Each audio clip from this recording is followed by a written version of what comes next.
मेरे प्रिय दोस्तों, ये लेखक के द्वारा लिखी गई एक काल्पनिक कहानी है। इसे आपके मनोरंजन के लिए बनाया गया है। एपिसोड 21। तुषार से ये कहने के बाद हिमांशी ने अपनी मार्शल आत्मा को वापस अपने शरीर में बुला लिया और अपने धनुष को अपनी पीठ पर रख लिया। इसके बाद हिमांशी ने दक्ष से कहा, इस बार अपने आप को बहुत खुशकिस्मत समझो। अगली बार सबसे अच्छी बात यह होगी कि तुम मुझे ना देखो, अन्यथा तुम आज की तरह भाग्यशाली नहीं रहोगे। उस समय मैं तुम्हें अवश्य ही मार डालूंगी। ये कहने के बाद हिमांशी मुड़ी और तुरंत वहां से चली गई। हिमांशी को दूर जाता हुआ देखकर तुषार ने कहा, हिमांशी, तुम हमेशा मुझसे बचती क्यों रहती हो? ये कहने के बाद तुषार भी अपना सिर हिलाते हुए वहां चला गया। उसने दक्ष की ओर देखा तक नहीं। ये देखकर दक्ष ने अपना सिर हिलाया, लेकिन ठीक इसी समय पर बूम, एक और विस्फोट की आवाज आए और जमीन पर एक बहुत बड़ा तलवार के वार का गड्ढा बन गया। इसके बाद अगले ही पर दक्ष को एक आवाज सुनाई दी, इस बार अपने आप को भाग्यशाली समझ के अगली बार जब मैं तुम्हें हिमांशी के आसपास भी देखूंगा, तब मैं तुम्हें तुरंत मार डालूंगा। उद्धरण चिन्ह। ये आवाज किसी और की नहीं बल्कि तुषार की थी। इस समय दक्ष अभी भी उसी स्थान पर खड़ा हुआ था। वह एक कदम भी नहीं हिल रहा था। इस समय भले ही तुषार ने अपनी तलवार से उसके सामने जमीन पर वार किया था, जिससे एक विस्फोटक शक्ति उत्पन्न हुई थी, लेकिन इसके बावजूद भी दक्ष किसी कारण से डर नहीं रहा था। इस समय दक्ष ने कहा, हिमांशी उस समय सोचती थी कि मैं गर्म पानी के झरने में उसे उकसाने के लिए वहां गया था, जिसके कारण वह मुझे मारना चाहती थी। लेकिन तुषार एक विशिष्ट शिष्य और शक्ति में बहुत शक्तिशाली है। मैंने उसे कभी भी नहीं उकसाया और ना ही उसके और मेरे बीच कोई द्वेष है। लेकिन इसके बाद भी उसने बिना कुछ सोचे और बिना किसी कारण के मुझ मारने का प्रयास किया। तुषार, इसका बदला मैं तुमसे अवश्य लूंगा। उद्धरण चिन्ह।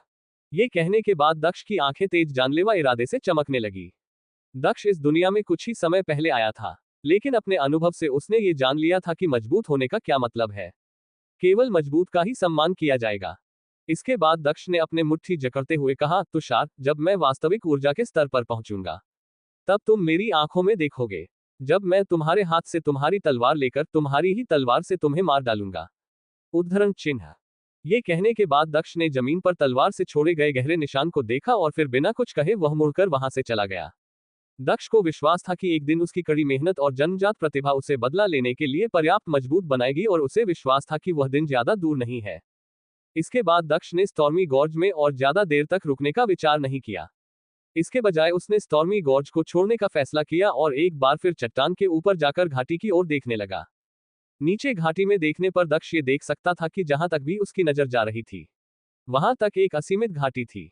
उस घाटी के अंदर हजारों लोग थे। यह अंतहीन लड़ाइयां और अनुभव से भारी जगह थी। ये 4 पर्वतीय संप्रदाय की संस्कृति थी, जिसमें सबसे मजबूत योद्धाओं का जन्म होता है। यहाँ लड़ने वाले योद्धा आपको मृत्यु के कगार तक घायल कर देंगे और फिर आपको अपने घायल शरीर के साथ संप्रदाय में वापस जाने के लिए मजबूर किया जाएगा। यहाँ केवल ताकतवर ही विकास कर सकेंगे और कमजोर लोग उन ताकतवर लोगों के लिए केवल अनुभव के साधन मात्र बनेंगे। इस समय दक्ष स्टॉर्मी गॉर्ज के बाहर घाटी के चारों ओर घूम रहा था। तभी अचानक उसने अपने कुछ दोस्तों को वहां पर देखा, जिससे उसे आश्चर्य हुआ, क्योंकि दक्ष ने वहां पर गौरव और सरोजा को देखा था। इसके बाद दक्ष वहां गौरव और सरोजा को फिर से देखकर खुश हो गया। जब सरोजा ने दक्ष को देखा, तब उसने चिल्लाते हुए कहा, दक्ष।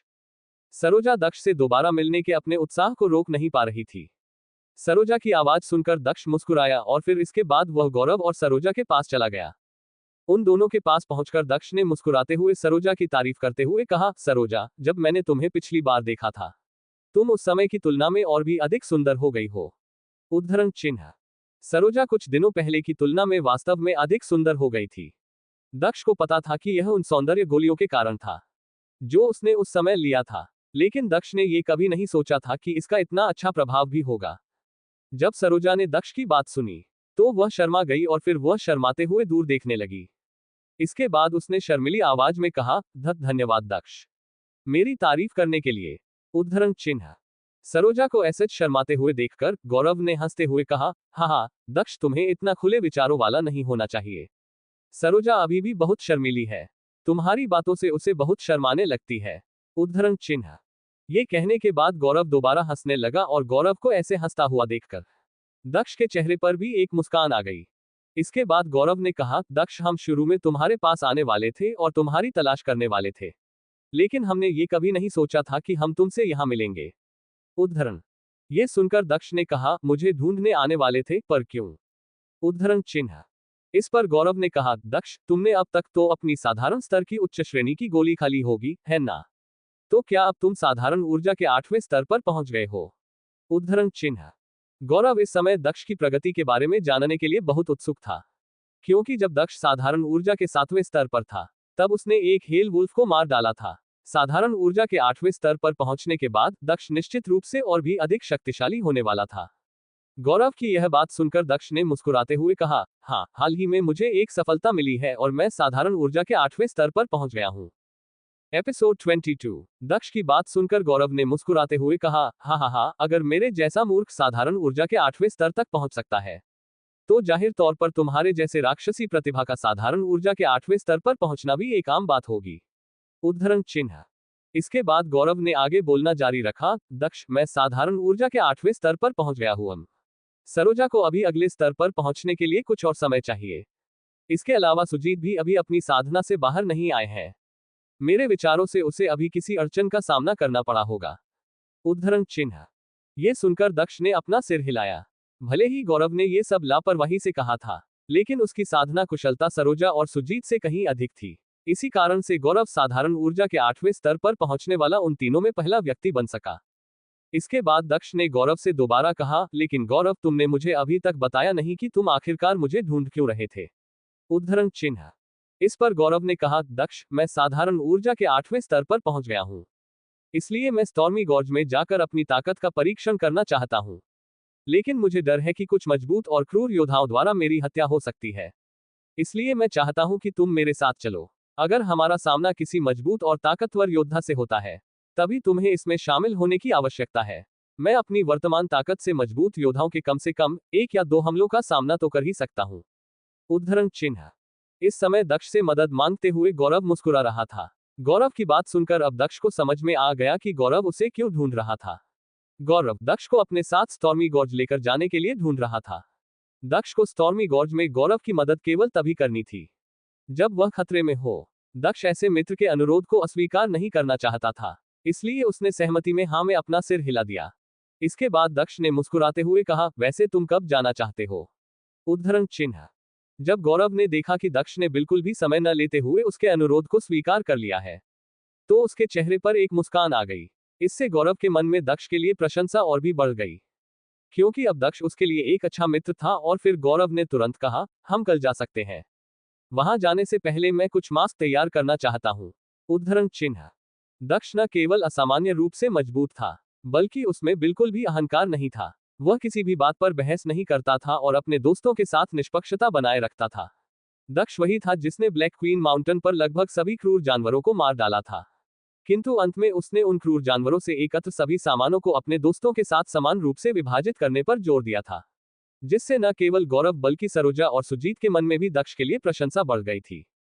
इधर गौरव की बात सुनकर दक्ष ने मुस्कुराते हुए कहा, कोई बात नहीं, जब भी तुम तैयार हो तो बस मुझे बता देना, मैं तुम्हारे साथ चलूंगा। उद्धरण चिन्ह।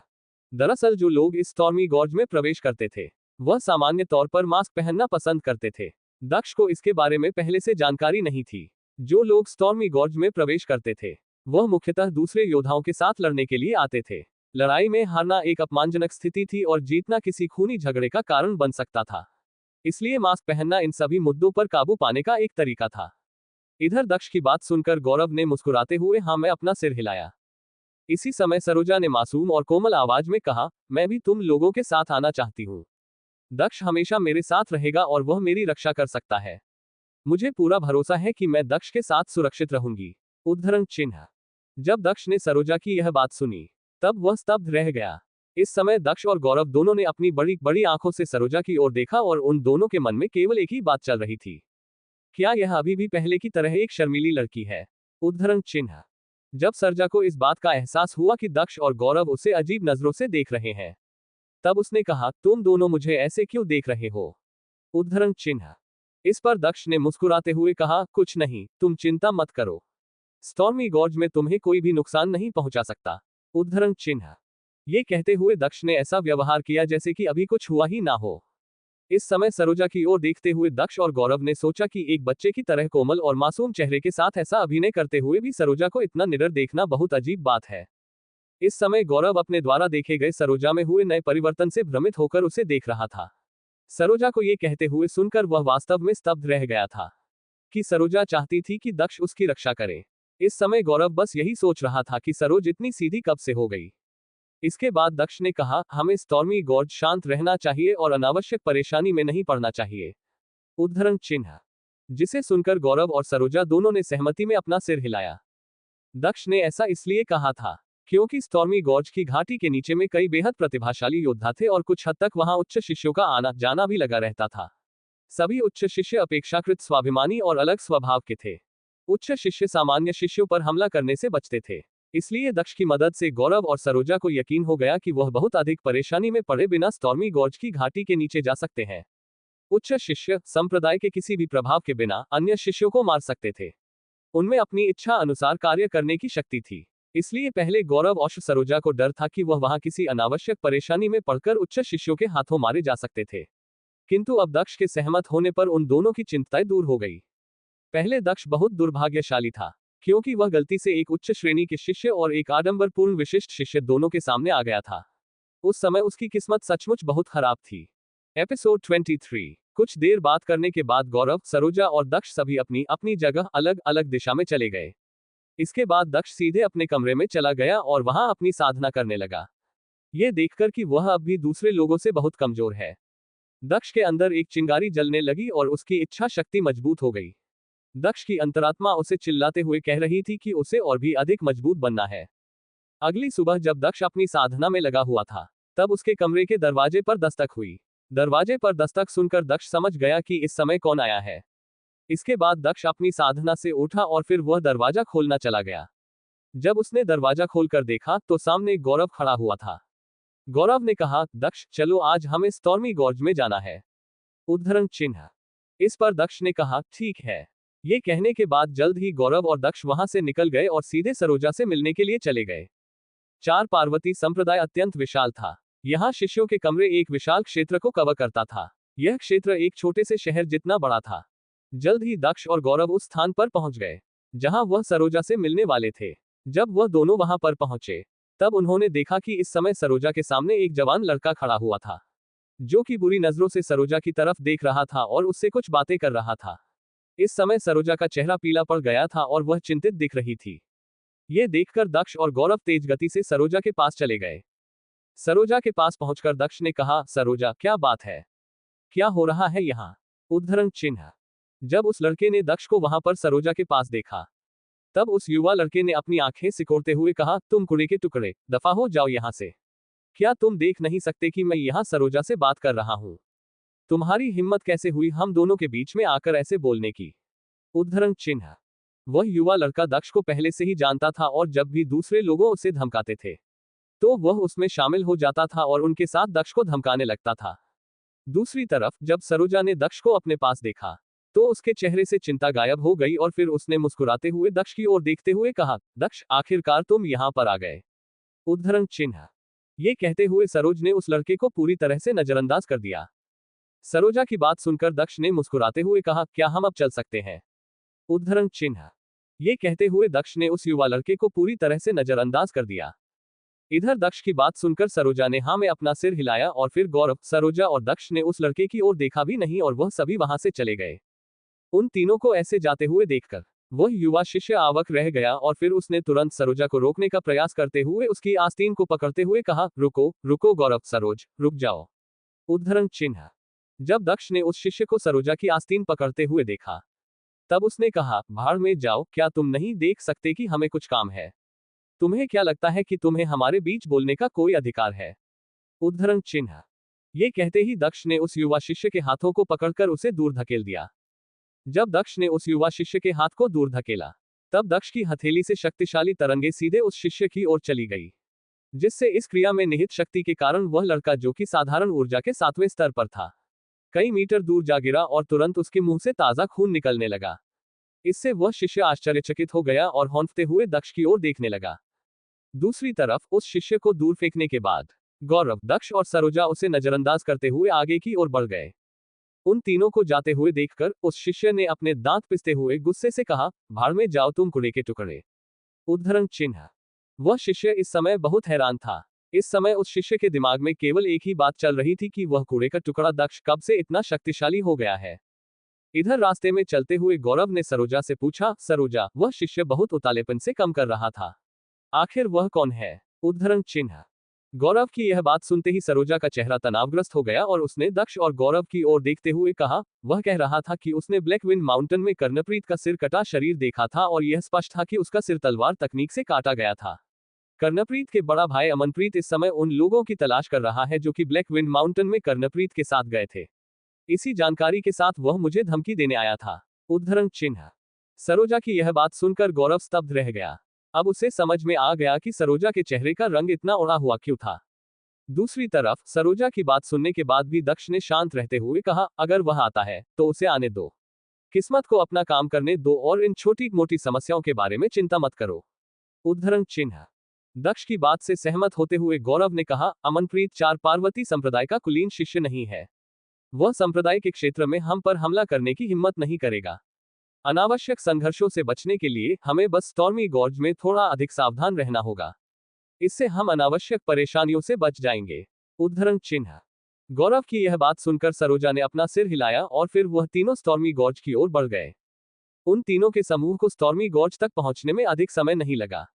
दक्ष अपनी शक्ति को छिपा रहा था, लेकिन इसके बाद भी वह बहुत ही कम समय में स्टॉर्मी गॉर्ज तक पहुंच गया था, जिससे वह अपनी गति को देखकर हैरान रह गया। एपिसोड 24। स्टॉर्मी गॉर्ज पहुंचने के बाद दक्ष, गौरव और सरोजा ने चट्टान के अंदर ठोस मिट्टी से बना एक बड़ा सा युद्ध मंच और उसके आसपास दर्शकों के बैठने के लिए एक बहुत बड़ा दर्शक दीर्घा देखा।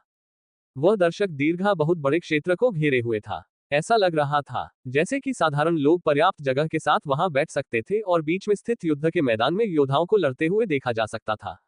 हालांकि यह मिट्टी से बना था, लेकिन इसमें कोई संदेह नहीं था कि यह बहुत मजबूत था। ऐसा लग रहा था जैसे कि तेज और प्रचंड तूफान भी इस क्षेत्र को कोई नुकसान नहीं पहुंच पाएगा।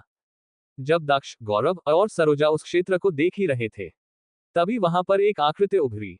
यह एक व्यक्ति था जिसने मास्क पहन रखा था। जैसे ही वह व्यक्ति वहां पर प्रकट हुआ, तब उस व्यक्ति ने कुछ फलों के लिए दक्ष और अन्य दो लोगों की ओर देखा और फिर अगले ही पल घबराहट के साथ वह अपनी पूरी गति से वहां से भाग गया, जिसे देखकर दक्ष, सरोजा और गौरव सभी स्तब्ध रह गए। लेकिन फिर अगले ही पल दक्ष और अन्य लोग समझ गए कि अभी क्या हुआ था। उन सभी ने एक दूसरे की ओर देखा और फिर वह सभी मुस्कुराने लगे। स्टॉर्मी गॉर्ज में लोग कमजोर नहीं थे और सभी कम से कम साधारण ऊर्जा के 7वें या 8वें स्तर पर पहुंच गए थे। कुछ योद्धा इससे भी ऊंचे स्तर पर पहुंच गए थे। इस घाटी में हजारों शिष्यों द्वारा कई अलग अलग कौशलों का अभ्यास किया जाता था और पहले से ना देखे गए कौशलों का मिलना आम बात होगी। इन परिस्थितियों में अचानक सामने आए 3 लोगों के समूह का सामना करने पर कौन सा योद्धा घबराए बिना रह सकता है? उस शिष्य ने सोचा होगा कि यह 3 लोग अकेले उसके प्रति क्रूर इरादे से आए होंगे। स्टॉर्मी गॉर्ज में इस तरह की चीज बहुत ही साधारण होती थी। इसके बाद दक्ष ने कहा, लगता है कि हमें अलग हो जाना चाहिए, अन्यथा हम कई लोगों को डरा देंगे। उद्धरण चिन्ह। ये कहने के बाद दक्ष मुस्कुराते हुए आगे बढ़ गया। गौरव के लिए सबसे महत्वपूर्ण बात इस घाटी में युद्ध अनुभव प्राप्त करना था। दक्ष को बस वही रुककर यह सुनिश्चित करना था कि गौरव के ऊपर कोई अप्रत्याशित खतरा न आए। सरोजा दक्ष के साथ ही रही। वह साधारण ऊर्जा के केवल 7वें स्तर पर थी और वह बहुत कमजोर थी, जिसकी वजह से उसे अकेला नहीं छोड़ा जा सकता था। साधारण ऊर्जा का 7वां स्तर स्टॉर्मी गॉर्ज में सबसे निचला स्तर था। यदि सरोजा को अकेले छोड़ दिया जाता, तो वह अन्य शिष्यों से लड़ने के लिए पर्याप्त नहीं होती और संभवतः उसे खतरों का सामना करना पड़ सकता था। दूसरी तरफ गौरव ने दक्ष के इरादे को समझ लिया था। यदि दक्ष लगातार उसकी रक्षा करता रहा, तो वह लड़ने और अनुभव हासिल करने में सक्षम कैसे हो सकता था।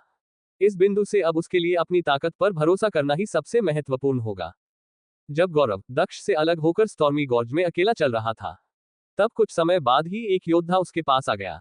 वह योद्धा अपने चेहरे पर मास्क पहने हुए था, जिससे उसकी आंखों को ही देखा जा सकता था। उसकी आंखों में लड़ने का इरादा इस समय साफ दिखाई दे रहा था। इसके बाद गौरव को देखकर उस योद्धा ने बात करने में बिल्कुल भी समय बर्बाद नहीं किया और तुरंत अपनी शक्तिशाली ऊर्जा उत्सर्जित करते हुए अपनी मुट्ठी से गौरव के ऊपर हमला कर दिया। ये सब देखकर दूर से दक्ष ने मुस्कुराते हुए कहा, गौरव बहुत बदकिस्मत है। गौरव शुरुआत में ही साधारण ऊर्जा के 9वें स्तर के एक योद्धा से टकरा गया। उद्धरण चिन्ह। दूसरी तरफ गौरव ने पहले ही शक्तिशाली ऊर्जा से अपने प्रतिद्वंदी के स्तर को माप लिया था, जिसे वह अपनी मुट्ठी से उत्सर्जित कर रहा था। इस समय गौरव के पास ताकत में अंतर के बारे में चिंता करने का समय नहीं था। इसलिए उसने अपने पूरे शरीर की ऊर्जा को अपनी मुट्ठी में स्थानांतरित कर दिया और फिर जोर से और शक्तिशाली तरीके से चिल्लाते हुए एक ही झटके में अपनी सारी ताकत से उस योद्धा की मुट्ठी पर हमला कर दिया। अगले ही पल गौरव और उस योद्धा के हमले आपस में टकरा गए, जिससे गौरव को उस योद्धा के मुके की ताकत से प्रतिक्रिया का सामना करना पड़ा और वह कुछ मीटर पीछे की ओर चला गया, जबकि उसका प्रतिद्वंद्वी 1 इंच भी अपनी जगह से नहीं हिला। इस समय गौरव को ऐसा लग रहा था जैसे कि मानो उसकी मुट्ठी किसी लोहे की दीवार से टकरा गई हो और एक ही हमले से यह स्पष्ट हो गया था कि गौरव और उस योद्धा में से कौन अधिक मजबूत था।